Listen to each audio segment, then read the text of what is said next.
Hello everyone, नमस्कार और स्वागत है आप सभी का IAS पॉइंट के 29 अगस्त 2020 के the Hindu newspaper analysis session में। और बात करें आज के द हिंदू न्यूज़पेपर की, तो काफ़ी कुछ नए आर्टिकल्स आज के द हिंदू न्यूज़पेपर में आए हुए हैं। तो देखते हैं सबसे पहले उन सभी आर्टिकल्स को। तो यदि बात करें आज के जितने भी टॉपिक्स पे हमें डिस्कशन करना है वो कौन कौन से हैं, तो उनमें हमारा जो सबसे पहला जो टॉपिक है वो है टारगेटिंग हिजबुल्लाह। ये अपना एडिटोरियल पेज का सेकंड आर्टिकल है। इसमें कुछ नई बातों का वर्णन है जिसको हम आप सभी के सामने डिस्कशन करेंगे। सेकंड आर्टिकल में सुप्रीम कोर्ट के द्वारा कुछ गाइडलाइंस, कुछ इन्फॉर्मेशन दी गई है, उसको हम देखेंगे। इसके बाद थर्ड में एक्ट ऑफ गॉड, एक स्टेटमेंट जो कि कल के सेशन के अंतर्गत हम सभी ने आप तक पहुँचाने का प्रयास किया था। एक्ट ऑफ गॉड जो कि स्टेटमेंट दिया गया था हमारे फाइनेंस मिनिस्टर निर्मला सीतारमण के द्वारा।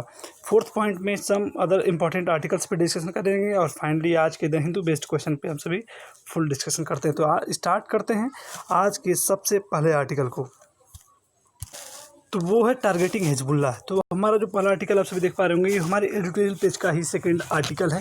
तो इसमें आप सभी देखेंगे कि इजराइल और जो हिजबुल्लाह के बीच कॉन्फ्लिक्ट पिछले कुछ वर्षों से और कुछ दिनों से, कुछ महीनों से देखने को मिलते हैं, इसका एक ब्रीफ डिस्क्रिप्शन। तो सबसे पहले आज हम इस टारगेटिंग हिजबुल्लाह के साथ साथ जो इजराइल है, हिजबुल्लाह है और भी बाकी जो शिया सुन्नी के बीच जो कॉन्फ्लिक्ट है, इन सभी पे ब्रीफ डिस्कशन करने से पहले सबसे पहले हम आज के इस मैप को देखते हैं। आज के इस मैप को देखते हैं।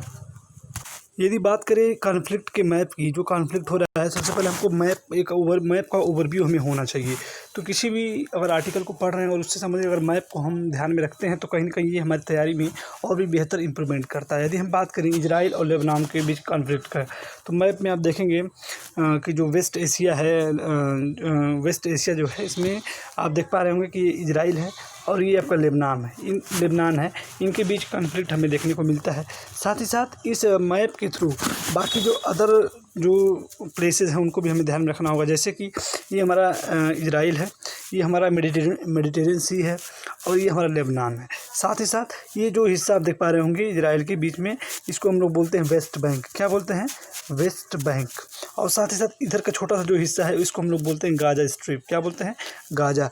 वेस्ट बैंक और गाजा को मिला के बनता है पैलेस्तीन। तो इस पर भी कई आर्टिकल्स पिछले दिनों देखने को हमको मिले हैं। तो एक ओवरव्यू आपको होना चाहिए इससे संपूर्ण एस्पेक्ट का कि ये हमारा लेबनान है, ये इजराइल है, ये आपका वेस्ट बैंक है और ये आपका गाजा है। वेस्ट बैंक और गाजा स्ट्रिप को मिला के बनता है पैलेस्तीन और ये है मेडिटेरियन सी। और यहाँ पे जो आप देख पा रहे होंगे छोटा सा, ये हमारा है डेड सी। क्या है? डेड सी यानी कि मृत सागर।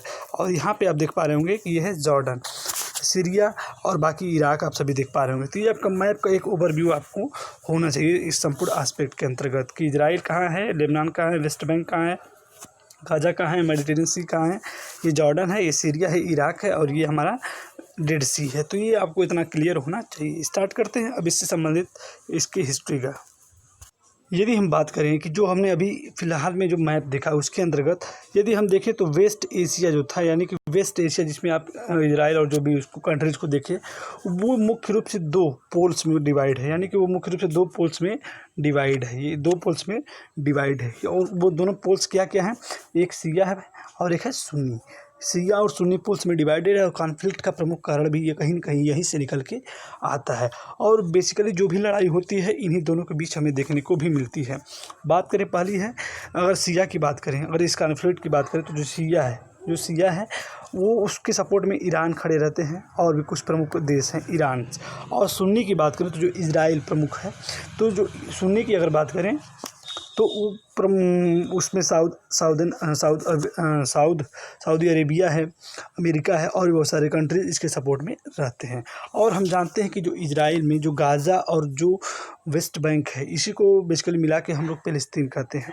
और पिछले दिनों के अकॉर्डिंग अरब देशों का यह मानना है कि जो इजराइल है वो क्या है, जैसे कि अगर मैप को आपको दिखाएं तो जो इजराइल है वो, जो आप दोनों स्ट्रिप पैलेस्तीन देखे होंगे, इधर गाजा था और इधर आपका वेस्ट बैंक था। इस पे इलीगली क्या कर रहा है? ऑक्युपाइड कर रहा है, इस पे कब्जा कर रहा है।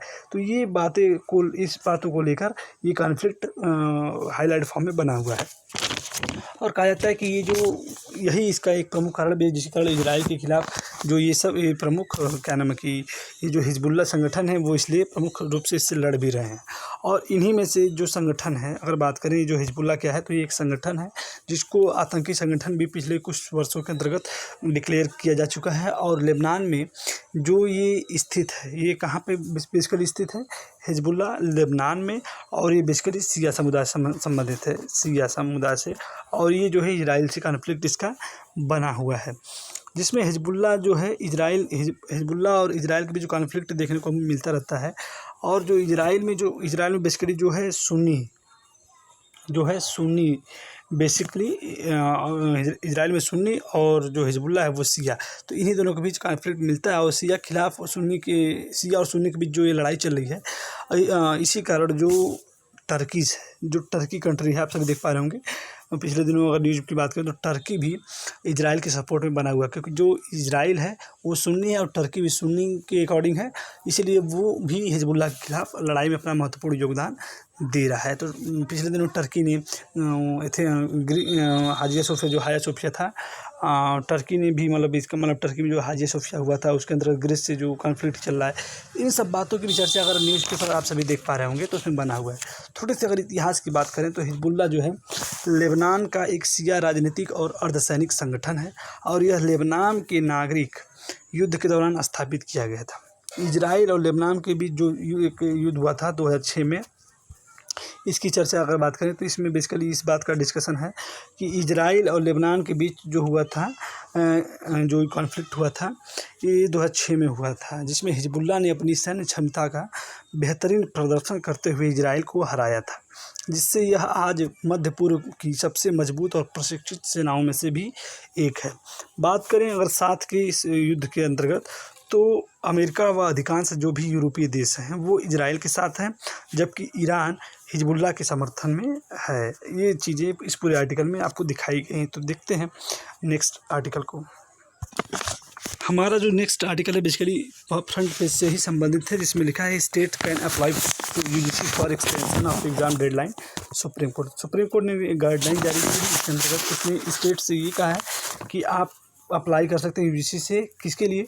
एग्ज़ाम की डेडलाइन में एक्सटेंशन के लिए। मतलब कि इसमें कहा क्या जा रहा है, यदि पिछले दिनों की बात करें तो लगातार जो जेईई और नेट की जो परीक्षा है उसको निरस्त कराने के अनेक प्रकार के सिस्टम्स हो रहे हैं, अनेक प्रकार की एक्टिविटी हो रही है, फिर भी सुप्रीम कोर्ट ने फैसला सुना दिया कि एग्ज़ाम्स होंगे, जो भी फाइनल ईयर्स के स्टूडेंट्स हैं उनका एग्ज़ाम होगा। तो उसी संदर्भ में ये कहा गया कि यदि आप चाहें, अगर आपको बहुत ज़्यादा समस्या है किसी भी स्टेट को, तो वो यूजीसी से ये रिक्वेस्ट कर सकते हैं कि वो जो एग्ज़ाम की डेडलाइन है जो 30 सितंबर तक कही गई थी, उसमें वो एक्सटेंशन करवा सकते हैं, लेकिन फिर भी एग्ज़ाम तो देना पड़ेगा, बिना एग्ज़ाम के प्रमोट नहीं किया जा सकता। यानी कि their powers under DM act do not extend to promotion without test its say. Supreme court ने कहा कि आप बिना टेस्ट यानी बिना एग्ज़ाम के प्रमोट नहीं कर सकते। तो ये सारी बातें कही गई, जिसमें मुख्य रूप से यदि हम बात करें कि लिखा है कि when the disaster management authority and state government take a decision that the mitigation और prevention of disaster it is not possible to hold physical examination in the state, the decision is within the four corners of disaster management act 2005। तो supreme court ने कहा कि जो disaster management जो act था 2005 के according, आप ये कह सकते हैं कि जो जीवन है, लाइफ है, वो कहीं ना कहीं अत्यधिक इम्पोर्टेंट है, लेकिन फिर भी सुप्रीम कोर्ट ने ये कहा कि फिर भी आपको एग्ज़ाम के बिना प्रमोट नहीं कर सकते किसी भी स्टूडेंट्स को। तो सबसे पहला स्टेटमेंट यदि आप देखते हैं तो लिखा हुआ है कि states are empowered under the disaster management act to override the university to grant commission and UGC exam guidelines in order to protect human lives amid the COVID-19 pandemic, the Supreme Court held on Friday। तो पिछले शुक्रवार की अगर बात करें तो supreme court ने कहा कि जो स्टेट्स को ये अधिकार है कि वो उसको मतलब एक्सटेंशन जो डेट है एग्ज़ाम की उसको एक्सटेंशन उसमें कर सकती है, लेकिन उसको टाल नहीं सकती।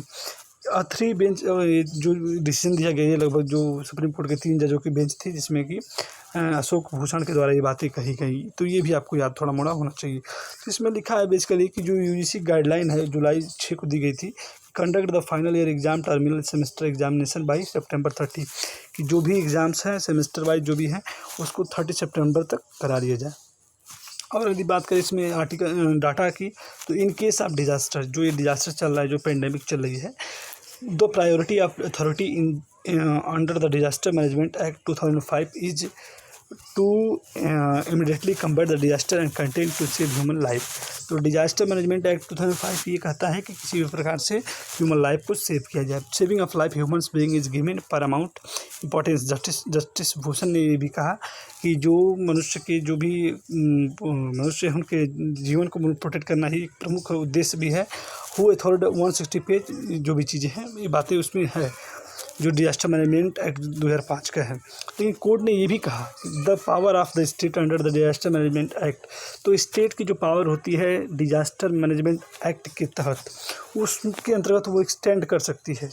जो भी स्टूडेंट्स हैं उनकी एग्जामिनेशन की डेट में एक्सटेंड तो कर सकती है लेकिन उसको टाल नहीं सकती, क्योंकि प्रमोट करना है तो आपको एग्ज़ाम लेना पड़ेगा। इसमें इन्हीं सब बातों की बेसिकली चर्चा है। तो इसमें एक बात की जा रही है in future if any state found it's impossible to conduct the examination by September 30 and the wanted to postpone them. यदि कोई भी स्टेट आपका यदि चाहता है कि एग्ज़ाम कंडक्ट वो नहीं करवा पा रहा है या फिर नहीं करवाना चाहता है तो 30 सितंबर तक, तो he wanted to postpone them, तो वह उसको यदि पोस्टपोन करवाना चाहता है तो it could apply to UGC which would consider the request and decided the court direct. तो कोर्ट ने कहा तो इसके लिए भी प्रावधान ये है कि आप UGC से डायरेक्ट रिक्वेस्ट कर सकते हैं और अपनी डेट को पोस्टपोन करवा सकते हैं, लेकिन आपको करवाना पड़ेगा। क्योंकि justice Bhushan however disagreed that the revised UGC guideline was unreasonable and violation of the right of life of student in examination. तो इसके अंतर्गत आपको एक चीज़ याद रखनी है कि the July 6 guidelines were based on the recommendations of the RC Kuhad expertise committee the court pointed out. तो इन सभी गाइडलाइन के अंतर्गत एक बात एक हाईलाइट फॉर्म में चल रही है कि जो 6 जुलाई को UGC की जो गाइडलाइन आई थी वो किसके रिकमेंडेशन पे आई थी, वो आई थी RC कुहाड़ एक्सपर्ट कमेटी की रिकमेंडेशन के अकॉर्डिंग ही ये पूरी प्रक्रिया चल रही है। तो ये भी स्टेटमेंट आपको अगेन इंपॉर्टेंट हो जाता है और इसको आपको याद भी रखना चाहिए। तो स्टार्ट करते हैं, अब नेक्स्ट आर्टिकल को देखते हैं। बात करें इस आर्टिकल की तो ये हमारे एडिटोरियल पेज से ही रिलेवेंट है और इसका नाम है in act of God coercive not cooperative federalism. तो कोर्सिव नॉट कोऑपरेटिव फेडरलिज्म की बात अगर इसमें करें तो इसमें देखिए इस आर्टिकल की बात करें तो ये इसका मेन जो एस्पेक्ट है वो एक्ट ऑफ गॉड पे रिलेवेंट है। तो मतलब कि देखिए पिछले अगर कल की बात करें, कल ही शायद हम लोगों ने डिस्कस किया था कि ये क्या है एक्ट ऑफ गॉड और क्या इससे संबंधित एस्पेक्ट है। तो यदि हम बात करें एक्ट ऑफ गॉड की तो ये स्टेटमेंट दिया गया श्रीमती निर्मला सीतारमण जो है हमारी माननीय जो कि वित्त मंत्री हैं, फाइनेंस मिनिस्टर हैं, और इनके अकॉर्डिंग क्या जो कल 41 परसों यानी कि परसों जो 41 जो GST काउंसिल की मीटिंग हुई थी उसके अकॉर्डिंग बातें ये निकल के सामने आई। और देखिए तो यदि हम बात करें इसके अंतर्गत तो इसके अंतर्गत कुछ प्रमुख डाटा दिए गए थे वो हमको याद होना चाहिए और एक्ट ऑफ गॉड क्या है उसको हमें मालूम होना चाहिए। तो ये कहा गया कि देखिए GST की अगर बात करें तो GST जो है बेसिकली एक प्रकार का ऐसा टैक्स है जो पूरे भारत में एक वन नेशन वन टैक्स की बात अगर कहें तो बुरा नहीं होगा। तो उसी के अकॉर्डिंग GST को लाने का यही प्रावधान भी था कि संपूर्ण जो भी टैक्स स्टेट्स कलेक्ट करते थे अब उसको स्टेट कलेक्ट न करके अब डायरेक्ट उसको सेंट्रल गवर्नमेंट कलेक्ट करेगी और उसके बाद जो भी उसका जो स्टेट का हिस्सा होगा उसको वो प्रोवाइड कराएगी। तो इसी के अकॉर्डिंग जो सेंट्रल गवर्नमेंट कमिटेड थी कि वो कैसा करेगी, लेकिन जो पेंडेमिक आया इसके अकॉर्डिंग ये कहा गया कि ये जो एक्ट ऑफ गॉड के अंतर्गत जो ये सिस्टम हो गया इसके अंतर्गत डिले हो सकता है, अर्थात कि जो कंपनसेशन जो स्टेट को सेंट्रल गवर्नमेंट के द्वारा जो स्टेट गवर्नमेंट को जो कंपनसेशन देना है, कंपनसेट करना है, उसमें कहीं ना कहीं एक्चुअल टाइमिंग का मतलब प्रावधान कम से कम फॉलो नहीं हो सकता है। मतलब कि क्या देखिए अगर कल की मीटिंग की बात करें तो कहा गया था कि जो भी और स्टेट्स हैं उनके अंतर्गत जो भी सेंट्रल गवर्नमेंट के द्वारा जो भी GST कलेक्शन होगा वो लगभग उसको पेड किया जाएगा। लेकिन हम जानते हैं कि इस वक्त लगभग स्टेट ने ये कहा कि वो लगभग 3 लाख का जो इसमें 3 लाख करोड़ का गैप स्टेट गवर्नमेंट और सेंट्रल गवर्नमेंट के बीच बना हुआ है, जिसमें लगभग 22% की बात कही गई कि 22% वो मतलब कि वो पेड कर देंगे। और इसके बाद एक प्रावधान ये दिया गया कि जो पेंडेमिक है इसके अंतर्गत अगर हम बात करें तो जो ये 22% की बात अगर बचता है स्टेट्स को, अगर कोई भी वर्क पड़ता है तो लगभग 97,000 करोड़ रुपए वो RBI से ले सकती है, वो भी लो रेट पे। तो लो रेट पे ले रही है तो इसके द्वारा उस राज्य पे भी डेट बढ़ेगा, यानी कर्ज बढ़ेगा, और इसके कारण अनेक प्रकार की समस्याओं का सामना करना पड़ रहा है। तो इसमें देखिए थोड़ा सा लिखा हुआ है कि जो इसके आधार पे अगर गुड्स एंड सर्विसेज टैक्स की जो कंपनसेशन टू स्टेट के लिए बात आई थी, ये एक्ट 2017 में आया था। तो ये जो कॉन्स्टिट्यूशन में 101st अमेंडमेंट के अंतर्गत ये जो GST 101वें संविधान संशोधन के अंतर्गत लाया गया था। तो ये सारे डाटा थोड़ा मोड़े आपको मतलब कि क्लियर भी होनी चाहिए। और यदि हम बात करें कि जो ये कंपनसेशन की बात करें तो लिखा है कि over the last 6 year centre has continuously cornered resources that should have been shared with the state. The 14th Finance Commission allowed 42% central government tax revenue to state. तो कहा जा रहा है कि लगभग 42% जो है रेवेन्यू स्टेट्स को कवर कराना है, लेकिन लगभग इसमें अब बात करें तो 30% की बातें कही जा रही है कि स्टेट्स आर रिसीव्ड ओनली 30%। जो स्टेट है लगभग कहा जा रहा है कि लगभग 42% कवर होना चाहिए था, लेकिन इसमें अभी तक 30% का ही रेवेन्यू कलेक्शन स्टेट के द्वारा हुआ है बाय सेंट्रल गवर्नमेंट। तो यही सब बातें इसमें बेसिकली कही जा रही है। और यदि ये जो डाटा है पिछले 6 सालों का है, लगभग 2015 से 19 के बीच में ये कहा जा रहा था कि स्टेट्स बजट के अकॉर्डिंग जो है सेंट्रल गवर्नमेंट 42% उसको कवर कराएगी, लेकिन वो अभी तक 30% ही कवर करा पाई है लगभग 15 से 19 के बीच में। तो ये सारी बातें कल के सेशन में भी लगभग कुछ ना कुछ डिस्क्राइब हुई थी। और इस सभी बातों के अंतर्गत अगर स्टेट्स कोई भी स्टेटमेंट देता है तो इस पर एक्ट ऑफ गॉड के अंतर्गत उस पर सहूलियत सेंट्रल गवर्नमेंट को मिल जाती है। तो बेसिकली यही आज का जो है इम्पॉर्टेंट एस्पेक्ट था कि एक्ट ऑफ गॉड क्या है। तो देखते हैं नेक्स्ट आर्टिकल। इसमें आप सभी देख पा रहे होंगे कि 6 state moves SC on NEET JEE। तो नीट और JEE के जो एग्जाम्स हो रहे हैं आप देख पा रहे होंगे कि the minister of 6 non BJP states on Friday move to the supreme court against the conduct of JEE NEET amid on pandemic, saying lakhs of young students should not fall prey to center knee-jerk and hazard plans which will prove worse than the disease itself। तो इसमें आप basically ये देख पा रहे होंगे कि जो नेशनल टेस्टिंग एजेंसी है एंड नोटिफाई JEE जो मेंस का होने वाला है सितंबर में एग्ज़ाम, तो इसका शेड्यूल मतलब जारी हो चुका है। इसमें जो कुछ प्रमुख 6 राज्यों के जो प्रमुख मिनिस्ट्री है जिसमें BJP का जो शासन नहीं है, तो उन्होंने मूव किया हुआ है कि वो JEE और मतलब नीट का एग्ज़ाम मतलब कंडक्ट नहीं कराएंगे। तो ये रहे आज के कुछ प्रमुख आर्टिकल और उनसे जुड़ी कुछ महत्वपूर्ण जानकारी। देखते हैं आज के द हिंदू बेस्ड क्वेश्चन को।